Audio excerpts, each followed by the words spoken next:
আজকাল যেখানেই দেখি মানুষ শুধু স্বচ্ছ ভারত অভিযানের ব্যাপারেই কথা বলে। তো এই অভিযানটা কি শুধু মিডিয়াদের জন্য? না, ও, তাহলে এই অভিযানটা কিসের জন্য? নিশ্চয়ই খবরের কাগজে হেডলাইন হওয়ার জন্য। আমার তো তাই মনে হয়। একদমই না। না, তাহলে আমরা পরিবেশটাকে স্বচ্ছ কেন করছি, দূষণমুক্ত কেন রাখছি? দেখুন, পরিবেশ দূষণমুক্ত রাখছি কারণ এটা আমাদের দেশ, আমাদেরই সমাজ। তো আমাদেরকেই তো পরিষ্কার পরিচ্ছন্ন রাখতে হবে, তাই না?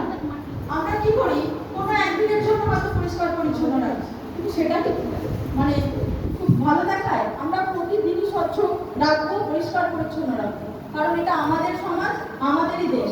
আমাদেরকে সুস্থভাবে বাঁচতে গেলে এই কাজ আমাদেরকে প্রতিদিনের জন্যই করতে হবে। কিন্তু আমরা কি করছি?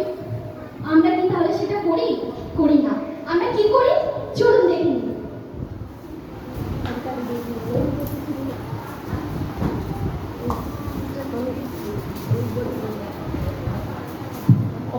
কি গরম!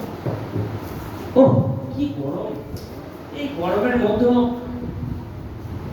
অসহ্য গরম। আরে বন্ধু, এটা কি লেখা রে? এটা কি লেখা রয়েছে? ওটা কি লেখা? হ্যাঁ, ও এটা তো লেখা আছে যে এখানে পানের পিক ফেলা নাকি নিষিদ্ধ। এ আবার কি? পানের পিক ফেলা নিষিদ্ধ? পানের পিক ফেলা নিষিদ্ধ? হ্যাঁ, ও, লেখা রয়েছে এখানে পানের পিক ফেলা নিষিদ্ধ। এত জায়গায় পানের পিক ফেলা রয়েছে, সমস্ত জায়গায় পিক ফেলা রয়েছে, আর এখানে লেখা আছে পানের পিক ফেলা নিষিদ্ধ। আরে ভাই, তাই লেখা আছে। আরে আমি পড়তে জানি। আরে কি হয়েছে? আমি 100 বার পিক ফেলাবো এখানে, কে কি আমাকে করে নেবে?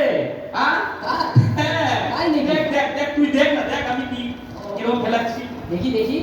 ফু, ফু, ফু, কি হয়েছে? ওই কে কি বলবে আমাকে?